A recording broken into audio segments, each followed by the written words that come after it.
Hello friends, good morning all of you. कैसे हैं आप सब लोग? आई होप कि सब बढ़िया होंगे। और तो चलिए चलते हैं आज है 19 जून 2025 और चलिए चलते हैं आज की करंट अफेयर की क्लास की और देखते हैं कि आज का हमारा पहला क्वेश्चन क्या है। तो देखते हैं, पहला क्वेश्चन है हमारा, हाल ही में कलकत्ता हाँ मतलब हाई कोर्ट ने मनरेगा योजना कहाँ पर लागू करने का निर्देश दिया है। तो इसका आंसर होगा पश्चिम बंगाल। कब से? तो 1 अगस्त 2025 से बंगाल के बारे में जान लेते हैं। बंगाल में लागू हो रहा मनरेगा, कलकत्ता हाई कोर्ट ने केंद्र सरकार को दिया निर्देश। 3 साल में स्थगित है योजना। कलकत्ता हाई कोर्ट ने केंद्र सरकार को निर्देश दिया कि महात्मा गांधी राष्ट्रीय ग्रामीण योजना गारंटी अधिनियम मनरेगा को बंगाल में 1 अगस्त से फिर से शुरू किया जाएगा, है ना। तो इसी के तहत अपन कुछ क्या देख लेते हैं, बंगाल के बारे में देख लेते हैं, पश्चिम बंगाल के बारे में। या हमारा पश्चिम बंगाल की जानकारी। पश्चिम बंगाल की राजधानी है कोलकाता। पश्चिम बंगाल की मुख्यमंत्री है ममता बनर्जी जी। यहाँ के राज्यपाल है सीवी आनंद बोस। 18 नवंबर 2022 को इन्होंने पद ग्रहण किया था। राज्य की मुख्य भाषा है बंगाली। पश्चिम बंगाल का राजकीय पशु है फिशिंग कैट। एंड आम पश्चिम बंगाल का बंगाल राज्य का सबसे महत्वपूर्ण फल है। पश्चिम बंगाल का चिन्ह, पश्चिम बंगाल का प्रतीक, पश्चिम बंगाल की राज्य सरकार की आधिकारिक मोहर है। ठीक है, नेक्स्ट पॉइंट देखते। पश्चिम बंगाल का राजकीय वृक्ष क्या है? वृक्ष चैंटियम है।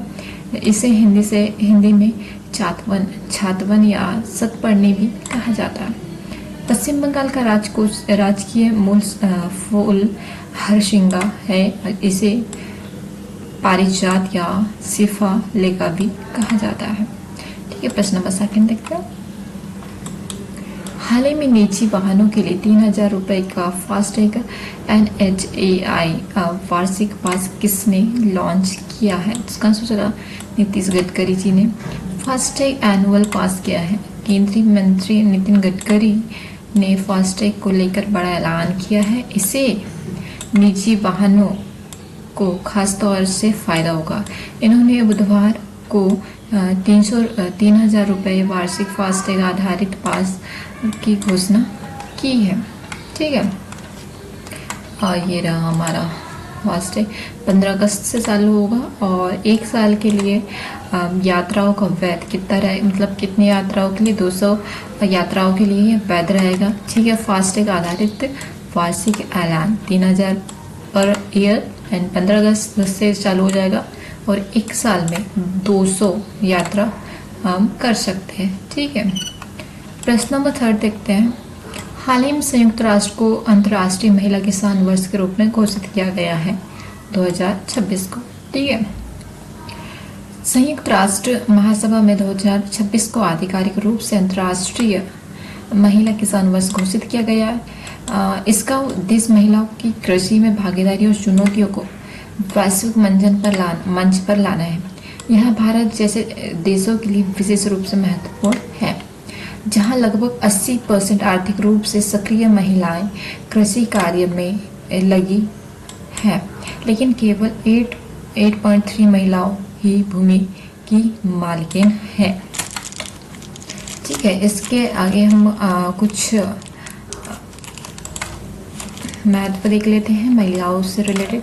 2026 में महिलाओं किसानों को वैश्विक मान्यता देगा। समावेश विकास और लैंगिक समानता को बढ़ावा मिलेगा। जलवायु अनुकूल खाद्य प्रणाली के निर्माण में मदद करेगा।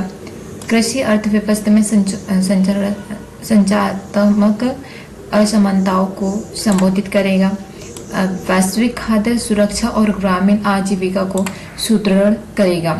इसकी योजनाएं देख लेते क्या क्या है महिलाओं को लेकर। महिला किसान सशक्तिकरण परियोजना, कौशल विकास और संसाधनों की पहुंच है। ठीक है, कृषि यंत्रीकरण मिशन उपकरणों पर 50 से 80% की सब्सिडी मिलेगी। और राष्ट्रीय खाद्य सुरक्षा मिशन, कुछ राज्य केंद्र शासित प्रदेशों में 30% फंड महिलाओं के लिए आरक्षित कर दिया जाएगा। ठीक है, प्रश्न नंबर 4। हाल ही में जारी सिप्री रिपोर्ट के अनुसार भारत के पास कुल कितने परमाणु हथियार है? इसका आंसर हो जाएगा 180। SIPRI Stockholm International Peace Research Institute और स्थापना कब हुआ था? 1966 में। हाई कोर्ट है स्वीडन में। ठीक है, टोटल मतलब पूरे देश का मिलाकर, विश्व में मिलाकर कितने हैं? 12,241 परमाणु बम हैं, परमाणु हथियार है। 9 देशों के पास परमाणु हथियार का वारंट है। एंड रूस के पास है 4,309, टॉप पे है रूस। सेकंड में अमेरिका 3,700 और भारत है 6वां नंबर पर। भारत के पास है कुल 180 परमाणु बम, परमाणु हथियार और पाकिस्तान है 170 में। कुल 9 देशों में से भारत कितने स्थान पर है? 6वां स्थान पर है। तो ये हमारे लिए काफ़ी बड़ी बात है और काफ़ी बड़ी बात है और कह भी सकते हैं कि काफ़ी नीचे भी है। ठीक है, तो इसके तहत फिर हम आगे क्वेश्चन देखते हैं ना, इसके बारे में जानकारी देखते हैं। स्टॉकहोम अंतर्राष्ट्रीय शांति अनुसंधान संस्था सिप्री की एयरबुक वैश्विक परमाणु शस्त्रागार पर जानकारी जनवरी 2025 तक प्रदान करती है।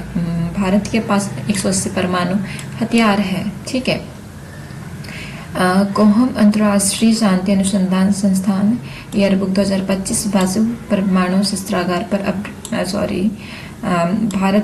भारत के पास 180 परमाणु हथियार है, मतलब पाकिस्तान के पास 170 और चीन के पास उतने नहीं है। चीन के पास टोटल है 300।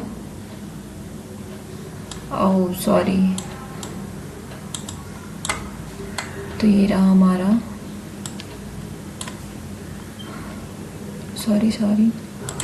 प्रश्न नंबर 5 देखते हैं। हाल ही में विश्व मगरमच्छ दिवस कब मनाया गया? तो 17 जून को मनाया गया। हर वर्ष 17 जून को विश्व मगरमच्छ दिवस मनाया जाता है। यह दिवस विशेष रूप से मगरमच्छों और उनके जैसे अन्य सरीसृपों जैसे घड़ियाल और एलिगेटर की सुरक्षा संरक्षण का जागरूकता के लिए मनाया जाता है।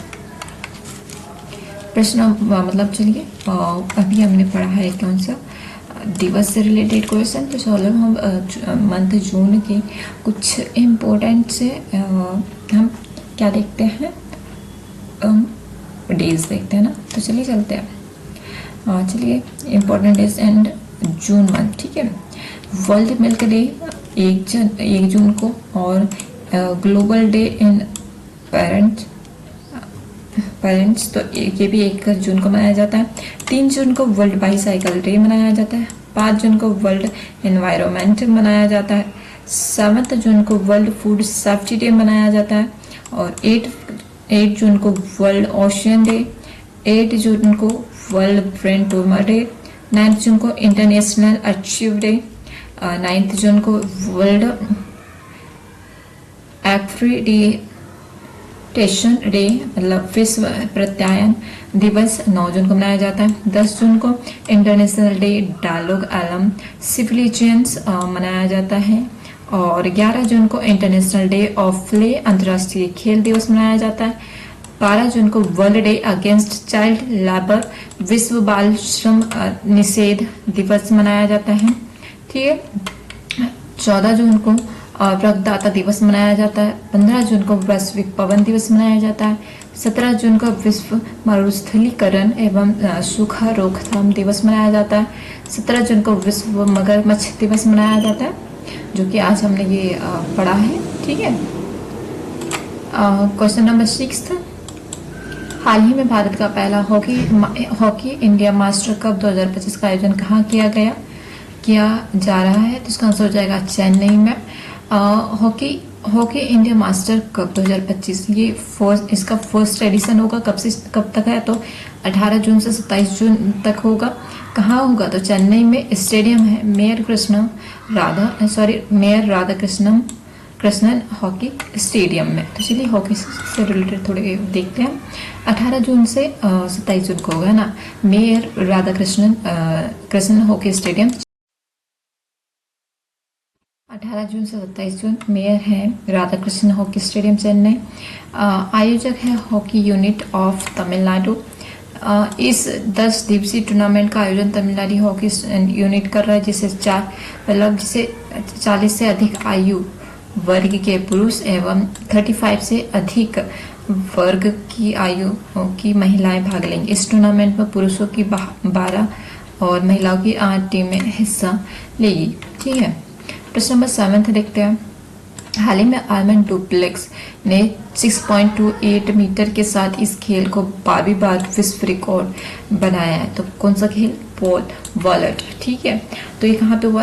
मतलब ये कहाँ के है? स्वीडन के हैं। आर्म्ड डुप्लांटिक और पोल है, मतलब गेम है पोल वॉलेट वर्ल्ड।